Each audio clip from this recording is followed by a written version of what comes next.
Hi guys, Frankie V from Frozen Sand with an update behind the scenes sneak peek of our player model development for Urban Terror Resurgence. And it's been a while, and as promised, we are going to keep anybody that's interested in this kind of stuff up to date as to decision making and where we're at currently as part of our development cycle.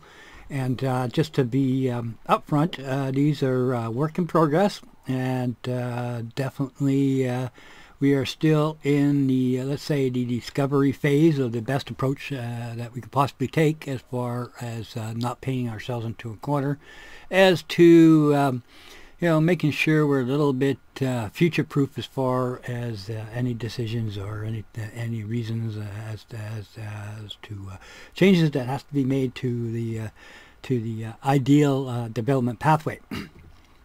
So to start things off, we were like everybody else who got our hands on the Unreal 4 engine. At the time, we spent a lot of time doing an audit, a review of what came in the box and what we could make use of, and it became pretty clear that the first iteration of 4.0 was rather limited in scope as far as being well, it was kind of like an iPod without music. It was a pretty cool, pretty cool product, but really didn't have too much in the way of functionality. So we have obviously had quite a few problems to resolve as far as creating from scratch a new development pipeline that we were used to with working with IDTech 3. On the older, much older version of Urban Terror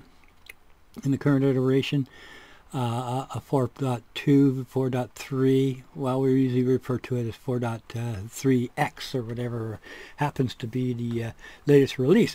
And what became rather obvious as far as, environment stuff and coding stuff and so forth was just one of those things that would naturally progress over time.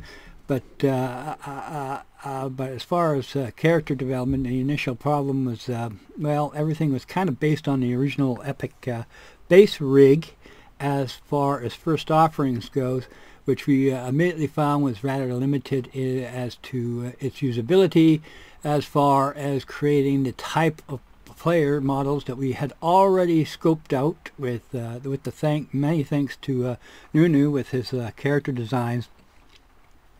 As far as player models that we originally had planned for Urban Terror codename HD, aka Heavy Duty, that kind of fell through for, reasons we probably don't want to dive into at the moment, because it's would be a rather lengthy story. But it was obviously from our first initial audit that the player models, based on scaling difficulties and being able to hang our player model designs off, was going to be rather problematic based on, not a very well thought out base character rig. And if you ever took a seriously close look of the Epic base character model, which is what all products on the marketplace is based off of, it was rather lacking in the area of ultimately having a character be able to act with whatever technology that is being on the horizon, so to speak, that makes life easier and gives the indie developer the same abilities as, say, a AAA developer would have, but at a minuscule budget, which we are obviously on, as far as being able to develop what we feel that we need for the game, and at the same time able to include, let's say, bonus elements that would allow us to maybe reach a little bit further than we originally intended or designing around or for.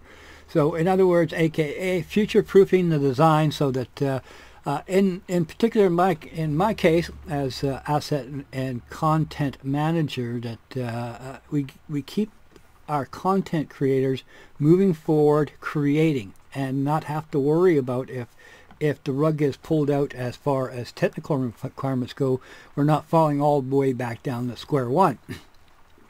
So obviously the Epic rig was not going to accomplish that for us. So we opted to take a different direction because, for one thing, the Unreal 4 engine allowed for it, was to start prototyping and developing a sense of direction using the Genesis and Genesis 2 flavor of the alpha character that is available for DAZ Studio, to kind of help us out in the area of player model design as far as framework goes. So once again, we're back to the iPod analogy. Without any music into it, it's not really all that useful. So we needed to be able to kickstart our content creators, in this case Blade Killer, who was chomping at the bit to get onto working with the new tools as far as making new models goes, and as well as have in hand something that the coders could make use of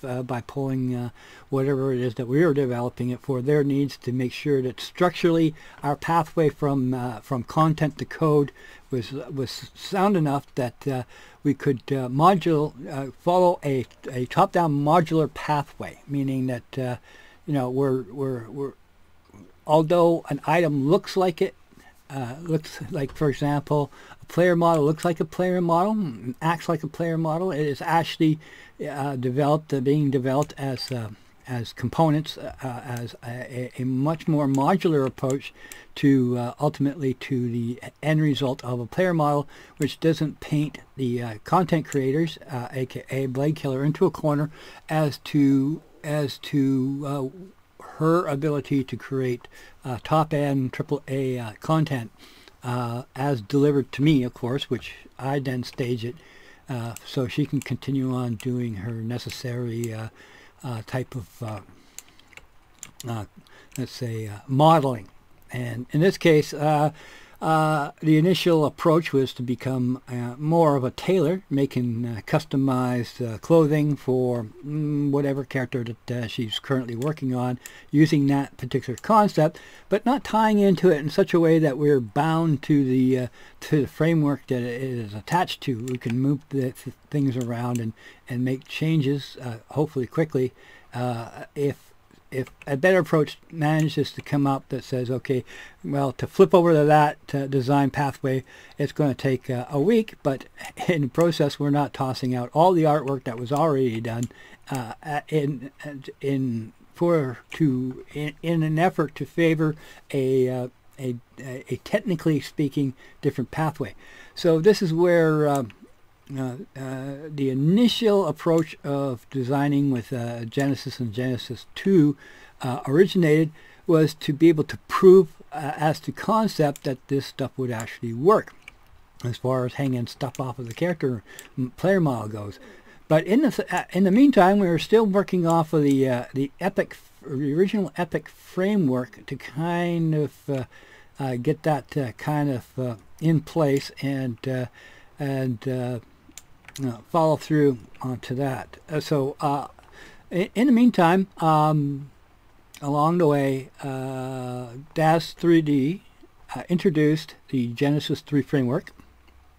Now, to hopefully quickly explain how that kind of works, is all products that are part of the DAZ 3D product lineup is based on a single framework design. So, and that framework design usually has a designator like Genesis, Genesis 2, Genesis 3. Now, they usually correspond, and the lettering corresponds to packages that you could actually buy off of the DAZ marketplace that are initially based on that frame without having to download the actual framework from the using the DAZ install manager, which is just to kind of quickly throw this in, is that DAZ Studio is free, and the Genesis framework, either Genesis, Genesis 2, Genesis 3, and Genesis 8, are all free too as well, just by selecting them as a download option in the download install manager. So it's kind of like ideally it's The DAS install manager is like the Epic game launcher, where what you see that's available to you is in the launcher. So if it's there, you can download it, so to speak. And some of the stuff is free, and some of the stuff you have to pay for, etc., etc. So those numbers are usually correspond directly to the bundled packaging, but they kind of got off a little bit on Genesis 3 as to bundles like. For example, Victoria was based on Genesis. Victoria 4 was based on Genesis 2. Victoria 7 was based on. So you kind of see the trend here.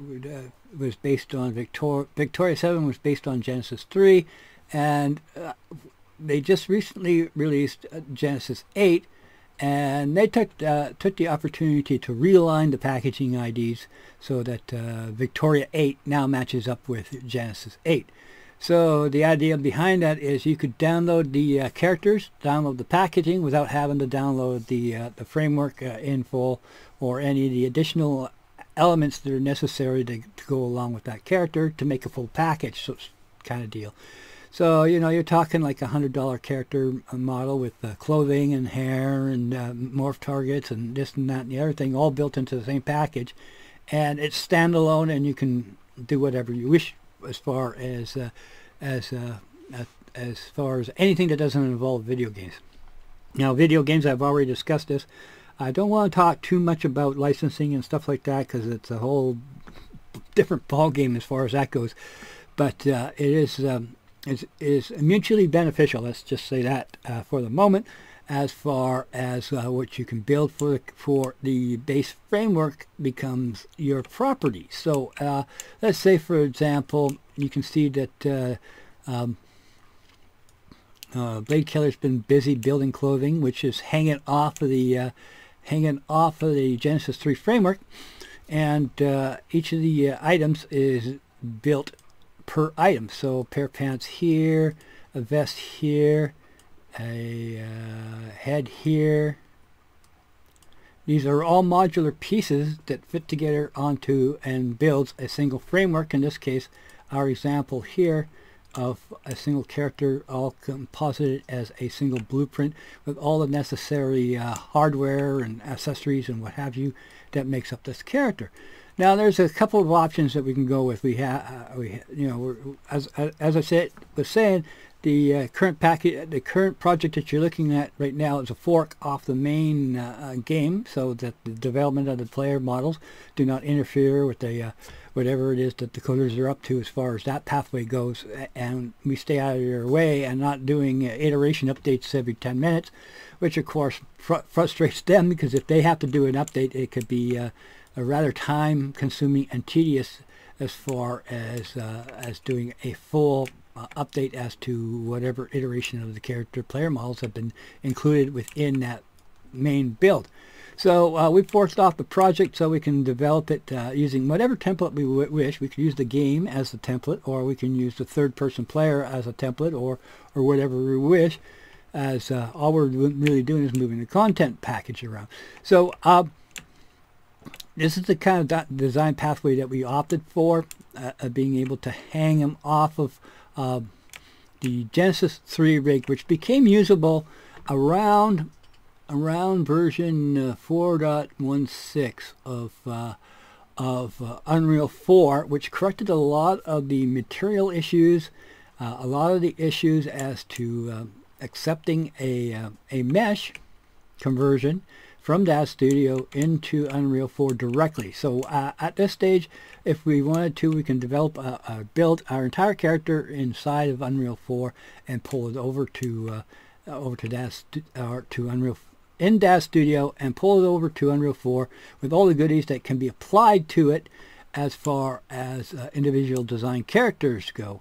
Now, this is an interesting design pathway in itself, in that structurally speaking, what is usually limiting as far as off-the-shelf solution is everybody sticking to some kind of standard, which of course Epic can design their tools around, and not have it changed. So obviously the Epic rig is a form of standardization, so a lot of the tools and a lot of the stuff that oh, excuse me, a lot of the stuff you can buy on the marketplace has been designed specifically for that framework. Yeah, the only problem is that the base Epic rig is 6'3" and is rigged up like it was some type of robot in design, and it's rather mechanical, even though you can get some smooth movement out of it. So a lot of the stuff has to, for your basic 6-foot character and in your basic A or T pose type of setup, is rigged differently, and certainly differently between male and female character models as far as animation requirements go. So I've noticed one of the things, I've actually purchased a few of the character models off the Epic marketplace, is their tendency to try to hide stuff by creating elements, particularly around the shoulder area, that kind of hides the funky joint rotations particularly at the shoulders, and which isn't problem, if you have the right tools, isn't really that much of a problem too as well, except for the fact that you would have to change or adjust or edit almost every animation clip to correspond to your atypical T-pose type of position that we have here. So if let's see if we can quickly bring it up.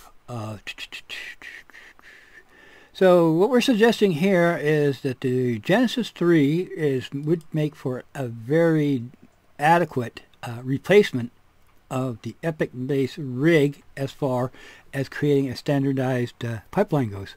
As I mentioned, the base kit to kit out is free of charge. I should also mention that DAZ 3D encourages people to make products for that framework, and you don't have to share any kind of royalties as to whatever it is you made for it. So if you make a whole set of animations that work with the rigging, then that's yours. You can sell it, you can give it away, you can do anything you want. If you make clothing for this framework, you can sell that too as well, without any type of licensing concerns as far as royalties goes. So which makes a lot of sense as far as user rights are concerned, as far as things like original art and derivatives. Derivatives meaning that if you take an original piece of artwork and you change it to such an extent that the original artwork is no longer recognizable, then it by the nature of creativity, it becomes your property by extension.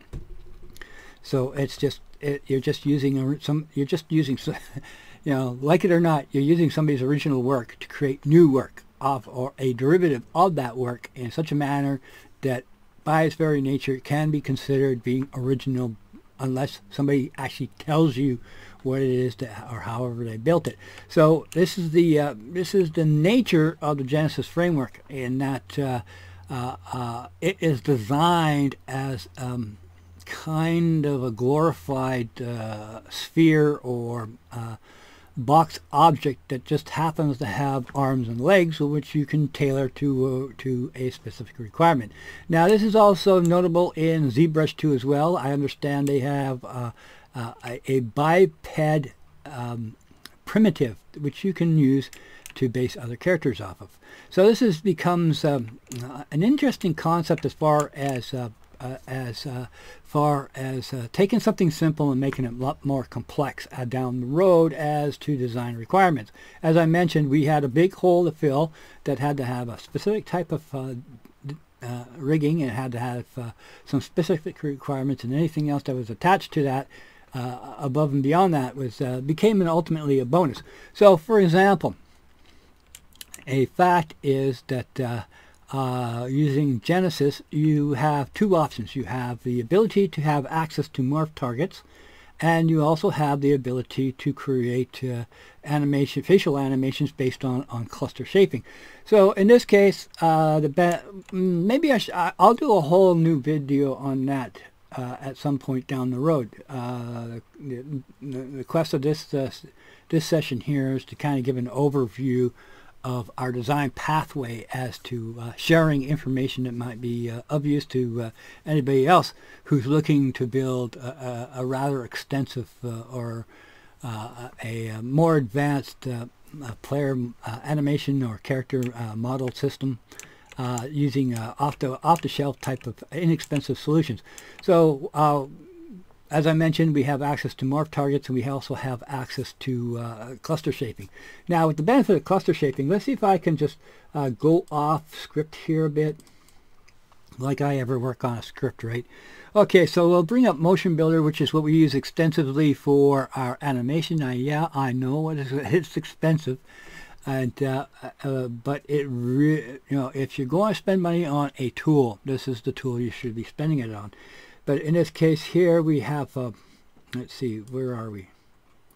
I have the Genesis 3 female already set up as a template. Let's see if I can quickly find it. Good luck on that. All takes. I'll give that a few seconds to load in.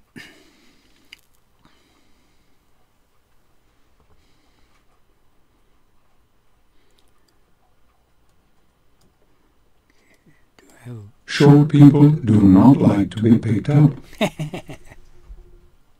The Russians are coming. My parents still live in the house we moved into when I was 5. In my old bedroom are the dried flowers from my prom and a street sign I stole when I hung out with some bad kids for a few months. I loved school. I loved new shoes and lunch boxes and... So as you can see, it has some lip syncing stuff that's been attached to it, has a voice device that's been attached to it. So as time goes by, I'll be building this up and up and up. Now this is just the Genesis 3 dumped right into directly from DAZ Studio into Motionbuilder, which then I use to create a voice device attachment to this, which is basically turns audio into motion capture, which then can be outputted to standard animation file format, which can be imported directly into Unreal 4, and then of course operated on that side there to give us actors that can talk if we need it. Obviously, Urban Terror, a shameless plug once again, does not need talking characters, but it's nice to know that it's available. So, 5 years down the road, something that we want to do on impulse, it's making, say, a machinima, making any type of promotional type of videos. And we're capable of doing that, as well as being able to generate facial expressions. So this is the tool that we went to. So the pipeline here was from DAZ Studio, from DAZ Studio to Unreal 4 to get the base framework. So we're getting it item for item. So if we look at the rigging, you can see that we have the base female. I've worked out a few tricks to get around the naming convention of the root node here. We don't worry too much about the mesh and geometry stuff because that's not being identified as any kind of root. But our animation is then based on this rigging system here, which then follows through to the facial cluster shapes, which is on a face upper rig. And then over here we have the ears, like we need to change that at all. And the lower jaw over here, and the lower face rig is over here. So everything can be kind of layered on as per bone, as a layering. So we can animate the face and then generate expression sets using procedural type of animations if we wish, or do the whole shebang as far as to animator prerogative directly within Motionbuilder, and then output that to say, for example, doing cutscenes and what have you as verbatim, as anything would be animated in this environment. And that would also include things like, for example, anything we could throw on the take line or the storyline here. Okay, maybe maybe at some juncture in the future, if there's enough upvotes for it, I'll do a thingy on doing character animation in using Motionbuilder, which you know, you can hopefully expand upon. By the way, you can do some level of animation in DAZ Studio, just not as slick. So say for now, let's see what we got here. Okay, you probably recognize some of these. These have been all retargeted animations that I bought off the Epic Marketplace that I quickly retargeted to the Genesis 3 framework. It takes, I don't know, at best maybe an hour and a half or so. You know, it's just one of those things that you you do without any thought, kind of thing. It's not really a difficult process. Let's see if we have anything here that's a little bit more entertaining. Dance. Always got to dance. Okay, now to answer a question. Why do animators notoriously animate their characters to some kind of dance? Is because it is extremely dynamic, and it's the best way to check for things like poke-throughs and messed up geometry, and what have you. So we could throw sharp pencils. I would hold dance contests in time. Well, dance contests. Short people do not like to be picked up. The Russians are coming. So we can actually... My parents... Actually, I have some idle gestures. Come here. No. Not idle gestures. Where are they? I guess I should have kind of set this all up beforehand. It really slows things down when you gotta go find them. Okay, I'm looking for conversation, so I think that would be near to dialogue. That's it. Oh, I just kind of dialogue. Okay, so we can, and then we'll just take this and we'll extend that along the timeline here a bit. So when we hit the short people do not like to be picked up. Little bow-legged. The Russians are coming. My parents still live in the house we moved into when I was 5. In my old bedroom are the dried flowers from my prom and a street sign I stole when I hung out with some bad kids for a few months.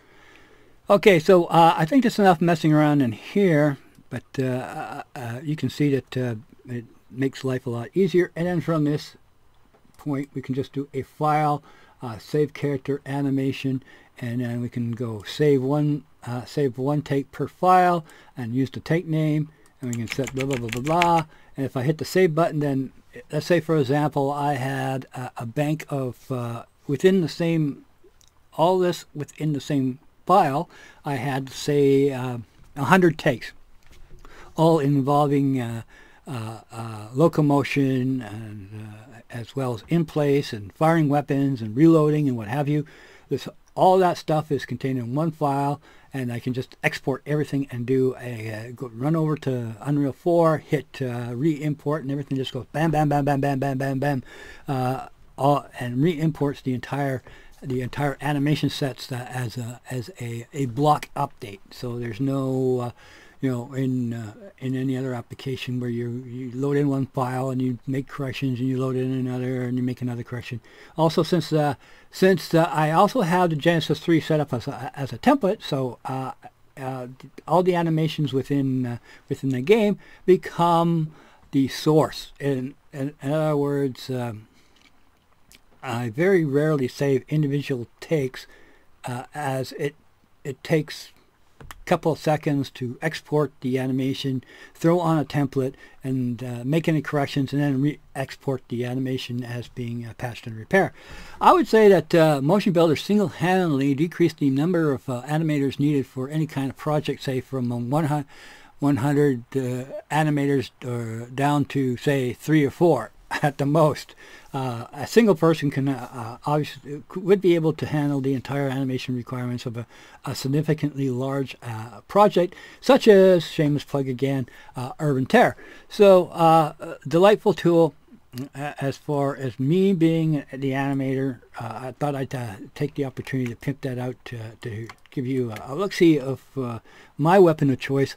And as I mentioned, if you're interested in this kind of stuff, I'll do a much more in-depth as to how you can use a Motionbuilder to introduce that into your development production pipeline and create a solid source chain so that you can spit out updates and iterations like popcorn, etc., etc. So I think we covered enough that in here to get an idea of where our animations are actually coming from, how they're developed, and that as the animator, these are all my.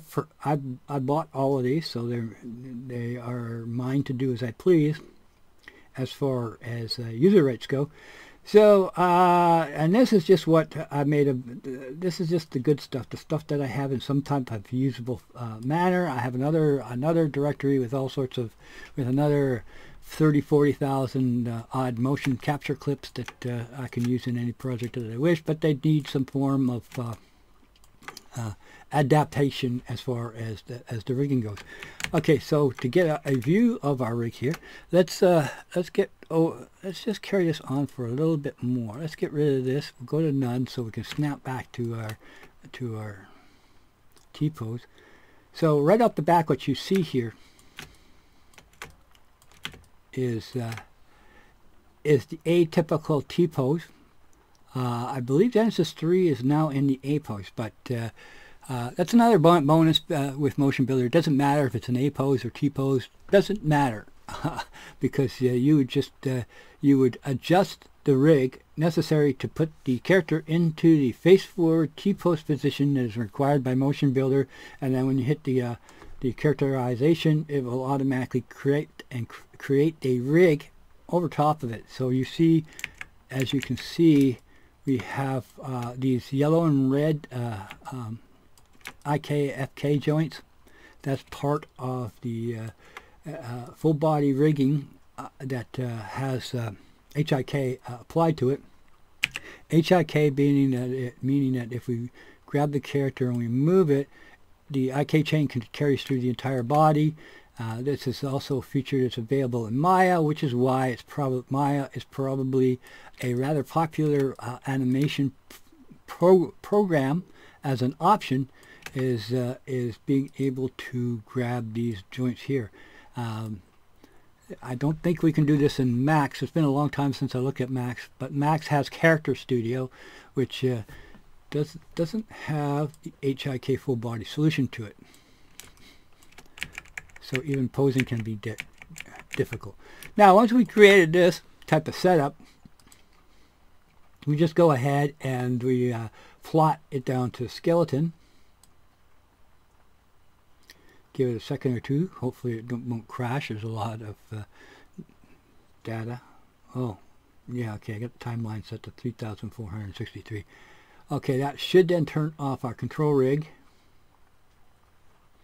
Okay, a little red light on, and you can see that it is plotting the information. Now, everything in Motionbuilder works based on some sort of motion capturing system. So one thing that this has that most don't have is this little button here that you can use to record in real time anything that is being played within the data line here. So this is how we would plot our facial animation down to our base rig here. So now you see that what we're left with is once we plot it down is set to 0, and there's all our facial clusters. If we turn that off, you can see the key points. Short people do not like to be picked up. The Russians are coming. Now, I don't think that's plotted down, but just to kind of show that, hopefully we're going down the rabbit hole here. Sorry, guys. Okay, this is the voice device that is attached to our facial clusters using what's called a relationship constraint. Now, I think we need to go under, where is it? There, no.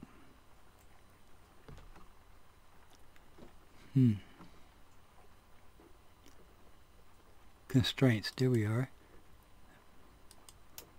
It should be in here somewhere. Relationships. Okay, relationships creates a relationship between the target and the audio sound that is captured by the voice device, which converts it to facial movement. And we can mix and match those up for procedurally driving expression sets and what have you. Now, this is atypical of most motion capture setups, an interesting feature that's been introduced into Unreal 4 is live update. I think it's going to be available in 19 or something like that from Maya, which allows you to do runtime, real-time animation, which is then, what you see over in Maya is transferred over into Unreal 4. Once again, old technology has been around for whatever ages, and probably how a lot of studios are able to get their acting stuff into Unreal 4 without any muss or fuss. But once again, as a replacement for the Epic Rig, this makes more sense to go this direction here, as once everybody kind of can accept some form of standardization, then much more powerful non-interactive type systems can be introduced.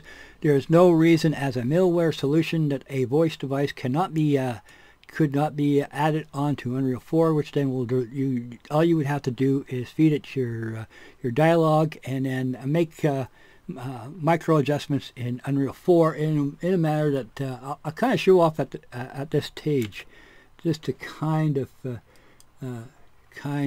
turn this into a bit of a show as to overall development. Oh, come on, don't choke. Don't choke. Come on. Okay, we're kind of... Oh. I really hate that. I think we're done here. I think I've covered everything that I wanted to, and hopefully keeping everything, this update, down to an hour. Okay, so that kind of shows off our direction for our animation. So we'll get rid of this. Okay, this is a kind of a side project that I was working on to keep out of the way of everybody as far as seeing what we can do with expression sets.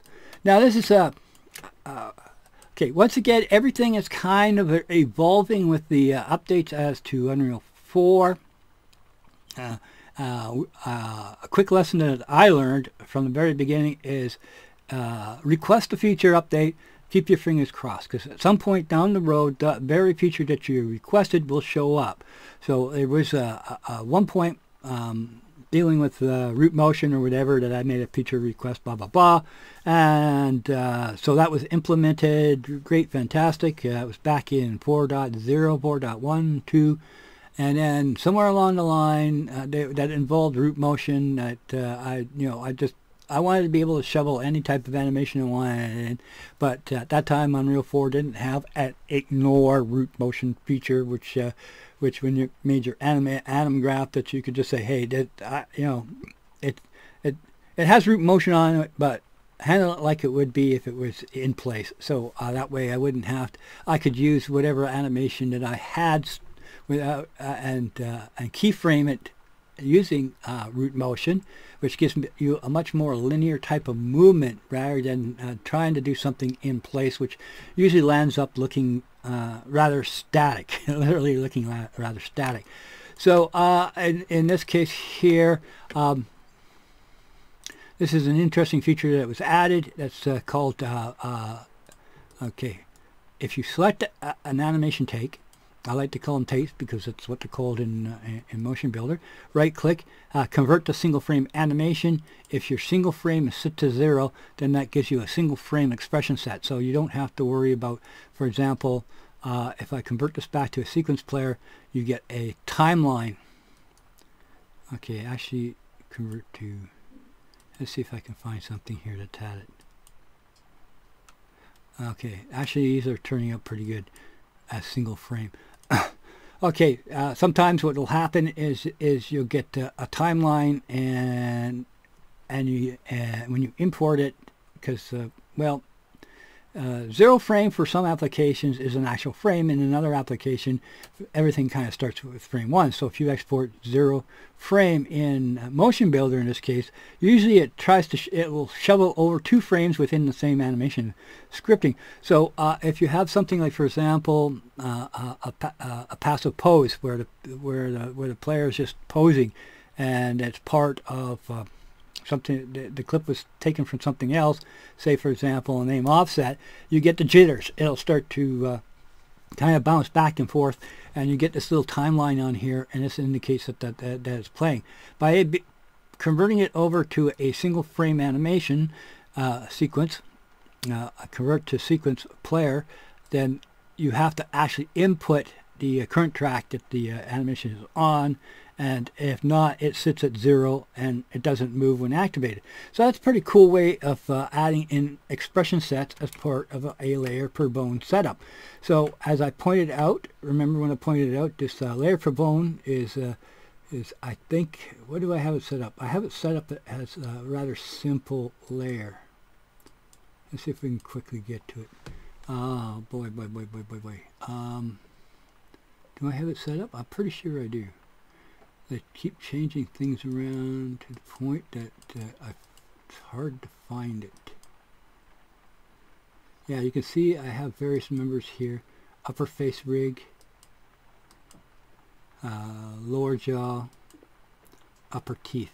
So these only affect the facial area, and I can layer in expression sets based on whatever dialogue happens to be speaking using a blend pose by int. So each of these down here are individual. Come on. Just I'm using Motionbuilder hotkeys. Okay, so these are all expression sets. So you have triumph, tired, suspicious, snarl, smile, silly, etc., etc., etc. So even for Urban Terror, shameless plug once again, you know, we can have different facial expressions for whatever animations that happen to be playing. Like for example, if the player's shot, that shows pain. If he's firing, the player's firing a weapon, they can show anger. They can show. So it's not, if they die, they're on the ground. They're not looking up with the old wall-eyed type of look. And etc., etc. But those can kind of be layered in as on the fly kind of deal here. So let's see if I just quickly plug this in. This is a neutral pose. If I hit compile, our expression here is angry, and that's reflected in the screen here. So as we update, okay, if I take that, okay, what I'm going to do here, I'm going to do it off screen, but to show you what I'm going to be doing here, I'm just going to take that, blast it off so I can enter the value manually. I had it hooked up at one time to the keyboard so I can scroll through it with the keyboard or even with the mouse or whatever, but that kind of got broken along the way and I lost it and I don't know where it is. So I'll do it manually. Let's say for example we want confident, which is on pose 3, so we plug in 3 and we do a compile. You can see there's a confident. I'll drag that off to one side. We'll find another expression. Now remember, these are all cluster shaping. When I get back over to Unreal 4, I'll explain a little bit about the benefits of that over and above everything else. And then we'll actually go over to DAZ Studio to take a quick look over there. Insidious. That's an interesting expression. Actually, how about glare? Some of these are so subtle. Glare is 15. Some of these are so subtle. Okay, compile. There you go. How about silly? Where's silly? Where's silly? Pouty, rage. Okay, rage against the machine here. Okay, post 25.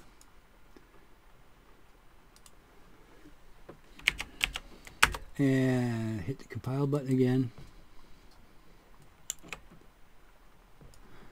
Okay, and the last little bit of flavor here. Okay, we'll throw that on 0. We'll hit 0, which is the play what I think, which is a test sample of cluster shape animation. And if we hit the play button,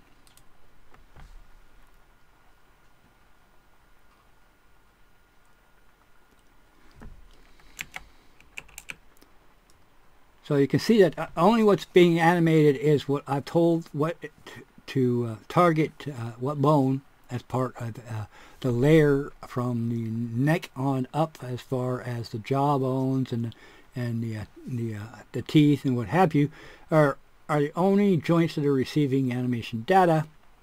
And we have a talking character, all based 100% on cluster shaping. Okay, so I think it's as part of our pipeline development update. That kind of demonstrates of how easy it is to follow that pipeline from Data Studio over into Motionbuilder, do whatever animations, tricks that we want, bring that into Unreal 4, and then be able to export the animation from Motionbuilder out over into Unreal 4, etc., etc., and directly import from Data Studio into Unreal 4 the base framework which everything works off of. So that's a rather important concept, because if we go back to, actually, can we get out of this guy here? Okay, we don't need this one anymore. Hopefully I won't have to redo this all over again, this etc., blah blah blah. So as I mentioned, as a test bench, all the heads here contain the same framework from one character to the other. So using cluster shaping is universal between character models. So if I have this head over here, I can, as you can see, it's a different head from over here. As to total face count, which breaks the per vertex rule that is required by mark targets. But if we go ahead and select the head, oops, let's see, why is that being animated? It shouldn't be. Okay, what I think is that montage there, and if I go back over here and okay, we're actually running here, so let's see, hopefully this will update it. There you go. And off goes our head. So, male head, totally different figure, totally different number of vertices, etc., blah, blah, blah, from the female. So what this does is it creates a single channel unification of all of the necessary facial animations that we need for every character that we ever make down the road, as to ongoing development of the player models. Now, where morph targets actually start to come in is where things are getting rather interesting. We more or less dialed in the idea of how we want to configure clothing, off the rack kind of clothing, which ultimately will resolve in, as far as our micro project here goes, which will resolve in a unified character blueprint. So if I go ahead and open this character blueprint, we can composite that all the parts that we need as part of, well, we can hit stop now, I guess, as part of a single unit. So if we look in the viewport here, each of these parts are made up of what I mentioned as being top-down and modular in design as to shape. Since these are actually based on the Genesis 3, you know, if we wanted to, we could sell that vest at Epic's marketplace, as long as the person who's making use of it also has the Genesis 3 framework too as well. Okay, so the cool thing about Genesis Genesis 3, of course, is everything can be fit in within that studio as to a given character. So as you can see, each of the parts that we need is made up of part of the unified character as a composite. Now, the benefit to this is we haven't figured out this direction yet, or I haven't been told what direction we're ultimately going with, or seen the final result of this as the coders. They just come over to the asset SVN and pull out what they need, which is another benefit of this type of development pathway is they come, they go, hey, well, we need a vest here for this player model that we've had in here for so long now. We need that to be able to add it to the inventory, so they can come over to the asset SVN and pull it from the store, from the stockroom shelf, so to speak. And but for our needs, ultimately we'll be packing what makes up the player model into a character blueprint, which if we wanted to, if it wasn't for that darn network requirements, which creates packaging issues, let's say, you'd be able to actually turn stuff off in game if it's not required. So for example, we have a vest here and the player goes, well, goes to the menu, I don't need the vest. So if I click in the menu, the loadout menu, no vest, it'll hide it in game. So when you hit play, as you can see, as in the viewport here, you don't see the vest. So when you hit play, your loadout has no vest. Okay, so that makes life easier as far as compositing goes. The poke-through is caused by the lack of connectivity with some of the components. Now, just to kind of quickly point that out here, you need make sure everything as far as network and local playing matches up. You need a set master post component, because otherwise each element would have its own animation input, and we had that problem in IdTech 3 where the using two different animation paths didn't really match things up, so that created a rather problematic issue as to bad hits. Basically hits not occurring at all in 4.1.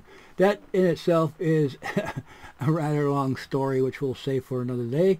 Moving forward, I left Dad Studio for last. There will be a polynudity involved because, well, this is art, and this is the way things come into Dad Studio, because Dad Studio is a non-assuming package, meaning it wasn't originally designed to be, a game production tool. But it simply has the key feature sets necessarily to drive a digital character within that type of pipeline. So if you're making a movie, for example, as a matter of fact, many people making movies have used Dad Studio to create secondary characters, and even at some point some primary characters or what would we consider a franchise character.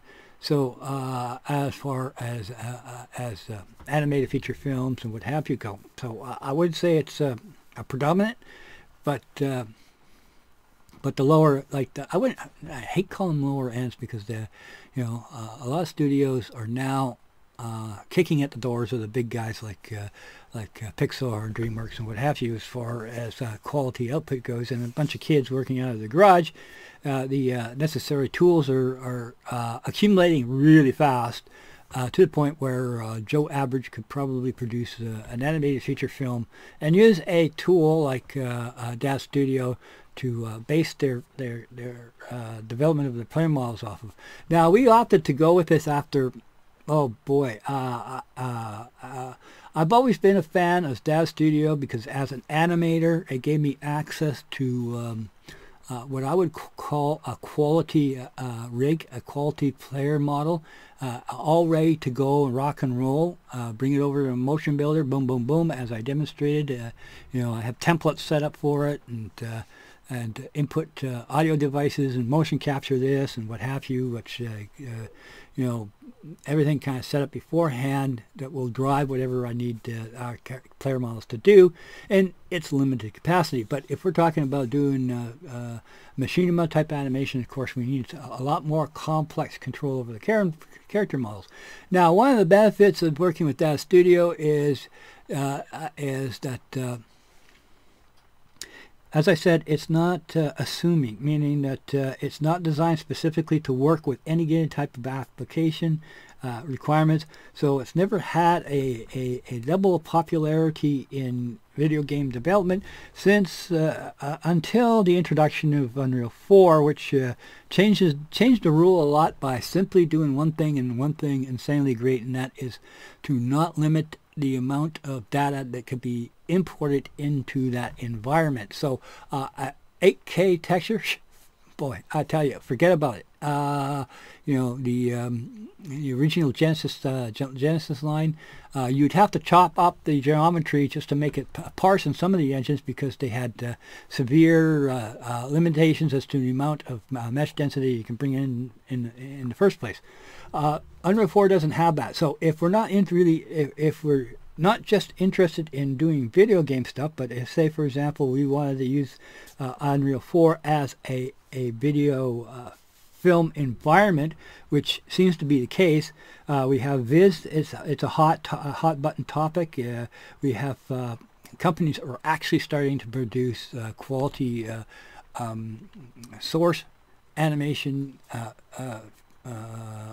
Let's say vignettes. Machinima, we'll call it, because machinima is anything that's done. How come I'm getting that rattle? Oh well. Machinima is anything that's done in a video game engine, so of course Unreal 4 being a video game engine, then that's where we're going. Okay, but in this case, just to kind of give you an idea, we'll end it pretty soon here.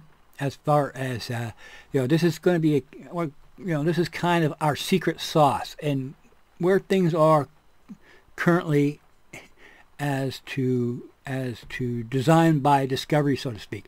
So how you get stuff out of Data Studio is really based on need. So I don't refer to it as exporting as much as I refer to it as harvesting, because you got to kind of have a good idea what it is that you want to get out of it beforehand as to how to tackle the export types of requirements as demanded by, of course, Data Studio. So if we're going to export something to FBX, let's see if we can just do a quick export test. We'll set that. Sarah had no eyes. Okay, selected yes. Okay, this brings up this dialog box, and then we want to set that to 14. Boom, and we have some options here that give us a high degree of flexibility. So in this case, for example, if we look over the export options, we got selected, which means that if we wanted to select just the hair, export a hair element, then we can do that based on the total figure without having to delete everything out of it. There are some other requirements as far as exporting requirements go. I'll do, at some point, I'll do a full-out export. You can export this, that, this. The textures do that, do this, slice and dice, make julienne fries or whatever, and explain more in detail of what these different features allow you to do. So if we set just figures, for example, then we can just export the complete figure. Hidden is another feature that's over here. No hidden. Okay, no to hidden. So if we hide something, then that allows us to only export whatever is visible. So this is an interesting feature because, as I mentioned, we can harvest from it. So if we want to, we can harvest just the head, as you saw over in our test project there. We have separate heads that we exported that fits onto the Genesis 3 frameworks, which then plugs into our framework in Unreal 4, which then this thing can be composited and of course retain all the facial animation stuff via cluster shaping and within that pipeline. Okay, lights, cameras, don't normally need to export that. As you can see, we have the ability to export animations. This is pretty cool because DAZ Studio has tons of expression sets and what have you, and facial expressions and morph shaping and what have you that you can export as animations that then drive the cluster shaping, which then I can import into Motionbuilder, which then I can snap to whatever character I want and quickly create the necessary morph shaping or the phoneme sets and what have you to make our character talk kind of deal. So everything, all that kind of stuff can be done over coffee and a donut. Very little difficulty as part of the harvesting type of process. Morph targets, this is where a lot of people kind of run into problem because you have to set up a rule as to what it is that you need to export out of DAZ Studio. So this is where things are going to get interesting in the future if and when Unreal 4 adds the ability, a morph loader for whatever character that happens to be in Unreal 4 at the time. It kind of lacks that now. Unlike DAZ Studio, which has a morph loader, which you can offload the Genesis 3 base shape into any application you wish, like Blender, for example. Create your own morph targets you wish, and then bring that in as an injector into DAZ Studio, which then you can do this, that, and the other thing. So if we import it in as a test morph, we can set up a rule that will only export test morph as part of the package. Now that's kind of an interesting in its concept in that first of all, if we have this unchecked, anything that is set over in our shaping panel is by default baked to the base import into Unreal 4. So if we create a hideous monster out of the Unreal 4 female, then that's the way it's going to import, as being baked down into the geometry, which you may or may not want. But that target, if Unreal 4 had a morph loader, you kind of hopefully see where I'm going here. If Unreal 4 had a morph loader, you can then create as many different types of characters that you wish as a single injector, export it out, and then use Unreal 4 to import it into a single base character, and then you can use that character to generate as many different characters as you wish off of this one framework. So everything, as you see, is becoming a single flow, single channel solution from one point to the other to the other. So this is another hallmark of the Unreal 4 engine, is it's very adaptable to modular design flows from the top down as to particular needs. So going back on what we need here, if we hide something, if we need arms, we need the first person arms as well as that goes with the third person player. We can then hide everything except for the arms. You can hide the eyes. So we've experimented with bringing in the photorealistic player model that has the eye objects already in it, which then you can composite in a character model, and then your eye problems are solved. You can make them any color you wish and make it once. Like I always say, work smart. I agree that the ideals of doing everything from scratch is a pretty cool idea. If you're baking a cake, there's nothing better than going to the farm and harvesting the eggs and milking the cow and then crushing the wheat and doing all that work and then coming home all hot and sweaty, and by that time you probably lost the motivation to make the cake. So the better option would probably be just to go to the store and buy ready mix and mix it up and throw it in the stove and the oven and go watch TV for the next hour and a half or whatever time it takes to cook up to bake your cake. Okay, so you got embed textures, collect textures to folder. Embed textures is being FBX. FBX will store everything in the folder. Convert clothing to static geometry. Static geometry, interesting. That must be something new. I never really saw that. Merge clothing into figure skeleton is actually a pretty interesting feature, because clothing, of course, have their own root node, which says, okay, for example, if you have a hat, it'll fit onto the same framework, but its root node would say hat when it's attached to the character, unless you export it and you say merge clothing into a figure skeleton, in which case it will share the same skeleton as the base rig itself. So you can dress an entire character inside of DAZ Studio and export it all ready to rock and roll and whatever for whatever purpose that you wish. So basically what you see here, ultimately, depending on how you have this configured, sub-D information, that's pretty cool. Sub-D is an interesting way of being able to obtain high geometry with using low resolution mesh. It's from my understand, sub-D is a Pixar thing. So if you wanted to go type in YouTube Pixar sub-D, and you'll get some interesting feedback about that.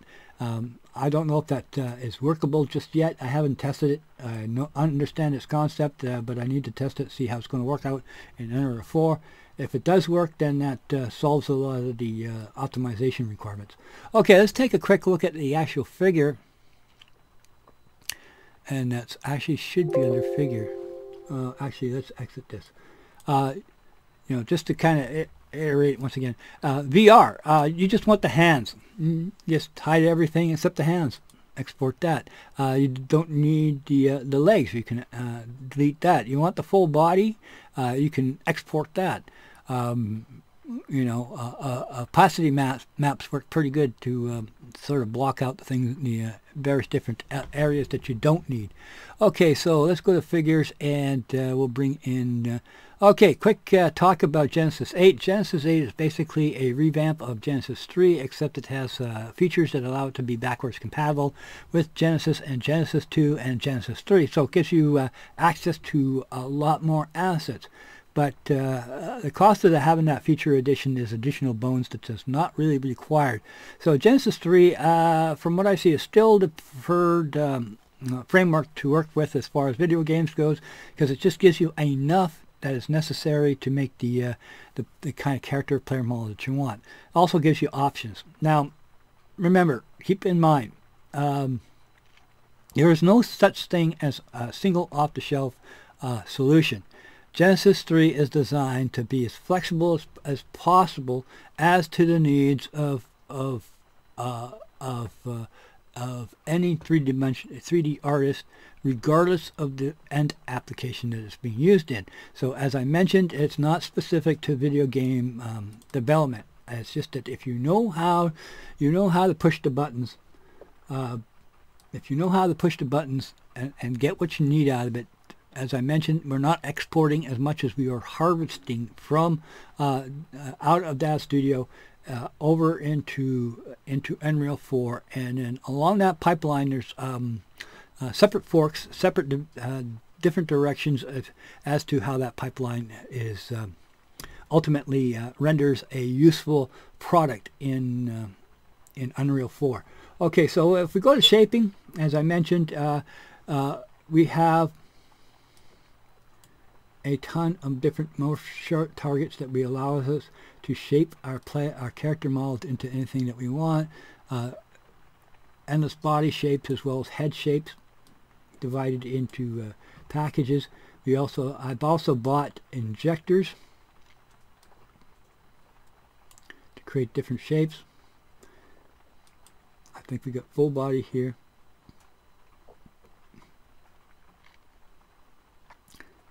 Boy, I bought a lot, didn't I?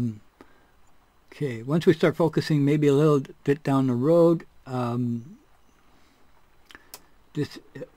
hopefully I mentioned back a bit that this is going to cover where I feel we are at the moment.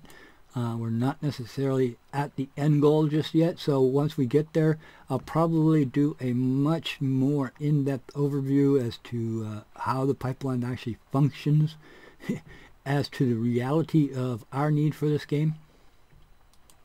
Head, okay, this should create the shapes for the heads. Yeah, so you see we also have different head shapes.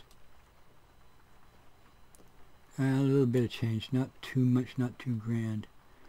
Okay, now remember what I was talking about was derivatives. These are injectors as derivatives are supplied by merchants as part of the DADS 3D marketplace. So as the head changes here, we can export this information over to over to Unreal 4 and make use of it. Now there are some concerns as far as mesh adjustments goes.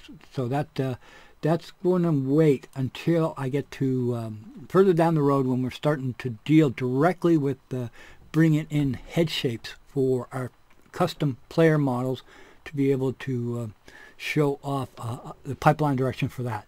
So I think we're more or less covered all the bases here. Now I'm kind of just scrolling through it to give you some idea as to the different shapes that are available. I think it would probably just be easier just to go export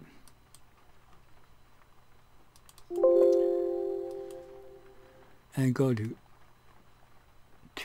down here. Okay, so let's scroll this open. Now some of these are just controllers, so they're tied into these to these here.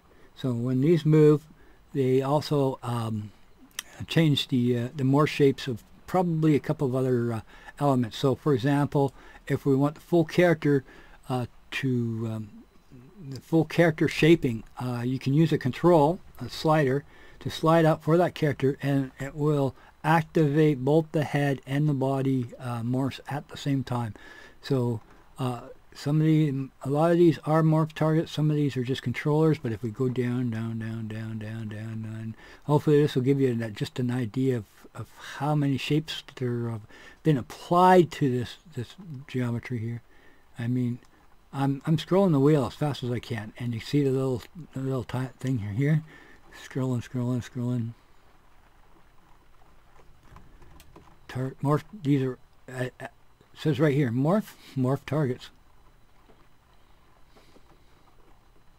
So you can see why you have to have a rule set to decide exactly what it is you want to export, because there's this is only a tip of the iceberg as to the total number of different morphing targets that you can have. So this could be thousands of thousands. Here's my expression sets that I showed off. I export it as cluster shaping over to Unreal 4 to kind of test that end of the pipeline. Okay, do I want to touch bases on anything else? I think that is about as much of an update as possible that I could probably give. Basically, everything kind of started with us trying to find the easiest way, the least expensive way. We did buy a license for making use of DAZ Studio Originals, but if you work it right, it probably wouldn't cost you anything as far as having a interactive license based on the new improved licensing recently released by DAZ 3D in regards to gamizing, let's say, their products. So just kind of a little bit of historic context here. DAZ 3D has always been kind of sort of interested in the video game industry as a possible marketplace for their products. They've originated as a company that used to sell high-end models for medical reasons. You know, you could buy I guess you could call a digital version of the Transparent Man, I guess you might want to say, where all the parts of the body are there for medical reasons and what have you, and they kind of forked off into building Hollywood-based models, which converted into that being DAZ 3D, which then became the Walmart of digital assets, so to speak. There are other resources that you can get what I would call a parametric character. It's not original. It's not an original concept. First time I saw it was in Spirits Within, Final Fantasy, where they used a program to actually create a alpha character or beta character, whatever they called it. It's actually on the DVD extra. So if you happen to have the DVD, it's on the extras that they demonstrate of how they were able to make all the hundreds of different types of characters in the background. with the introduction of the Genesis 3 the base, the geometry is extremely reasonable. As in the model is 16K poly, 32K tris. Compared that with the Epic model. The Epic model is what was it? 42K poly. So the Genesis 3 is actually 10K less than the actual Epic. So ideal as far as geometry goes as a replacement. The framework is a lot more ideally suited for film-based types of characters. You know, you could very well have these characters acting. Hopefully, I've demonstrated through the ability of just sheer cluster shaping of how that's possible. Morph targets, being able to convey the morph targets out as to individual elements too as well. That's possible. Remember, I'm not going to call it exporting ever again. It's harvesting, because you have to kind of be particular about what it is that you want to get out of DAZ Studio as compared to the other solutions to say, yeah, we built our software to run in conjunction with the Epic Unreal 4 engine. So what they do is, for a fee, make life easier for you by just giving you a single package solution. This is an interesting, as I mentioned before, this is an interesting kind of blueprint character head setup. And that what I told you was that we can use the photorealistic eye from the realistic character model, and we'll go over here and we'll hide it in game. And if it's hidden, as I said, when you export it, it comes in hidden in, or comes in Unreal 4 excluded from the mesh, but it doesn't destroy the cluster shaping. So we keep, so whatever's attached to this as far as facial animation goes, we say if you just need some rudimentary type of facial dialogue, is adequate. Now, just as kind of a primer, the difference between cluster shaping and morph as to overall quality is the difference between, well, do you just want your characters to talk to one another, interact in a satisfactory manner? As I demonstrated, it's quite capable of doing that. We go over here, take a look at this. You know, that's definitely better than Mass Effect, in my opinion. And I did it in an afternoon over coffee and donut. Wasn't difficult at all. Used a voice device in Motionbuilder, as I demonstrated. Layered in a few little details and then plugged in some gesturing and what have you, dialogue, animation, and done. So very, very easy to do within this type of pipeline, as long as you have the framework in place to begin with. That is the key to everything. The key to everything is some sort of framework that you can live with for the next 10 years. In our case, Urban Terror, shameless plug again, is now coming up on 20 years, and we hope to be around for another 20 years, being able to cater to the needs of our community to just enjoy playing this game. So that is one hell of an update, an overview of our pipeline. And to be honest, I know I'm forgetting something else, but ultimately the design is only halfway to where I feel it needs to be, and we'll probably do another one down the road even further to kind of encompass a lot of stuff. I mean, we haven't even touched on things like material work, since everything is being done on the same framework. We're working off of one UV template, so the materials, there is a slight difference in UV mapping between the male and female characters, but the same materials that fit onto this character here as far as materials goes will fit onto this character here too as well. So we can do mix and match of various different textures and materials onto different characters, and up our ability to create even more unique player models as time goes by. I believe Blade Killer says she wants to make 4 more based on the lineup here. So we got, actually we need a, we're missing a third, okay, we're missing, yeah, we're missing a third red, and then there's 4 more after that. So she's planning on 5 more character player models. Okay, anyways, guys, boy, thinking, is there anything, I don't think there's anything more critical to discuss. I think we're going to have to kind of wait until we actually get the player models all kind of working in harmony in the actual game engine. Everything's kind of, sometimes we're kind of, sometimes work, sometimes no work.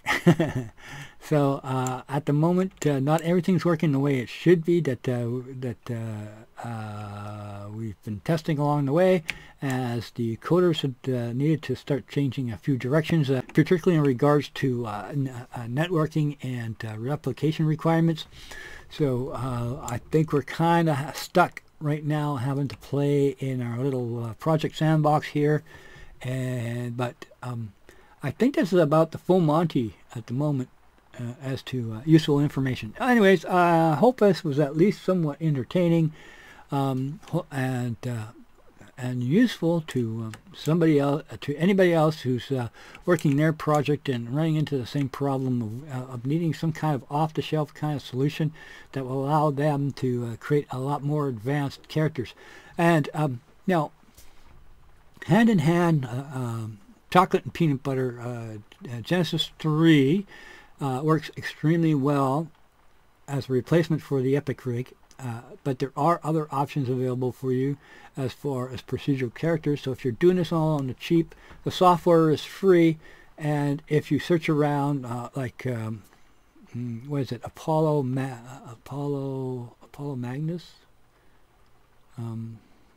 That's another procedural character. Similar to Genesis 3, but Genesis 3 is a Cadillac, and if you work it right, you can start backdooring some of the stuff that you're building off of this framework, because as I mentioned, if it's a derivative or if it's original artwork, you can do anything you wish with it, including selling it on Epic Marketplace. You know, if people started throwing Genesis 3 stuff up on a marketplace, I'd buy it.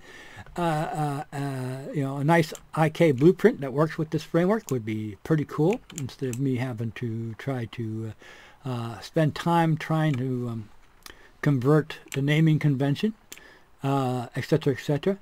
Okay, and enough of that. We gotta save some for the next show. Okay, talk to you later, guys. See ya.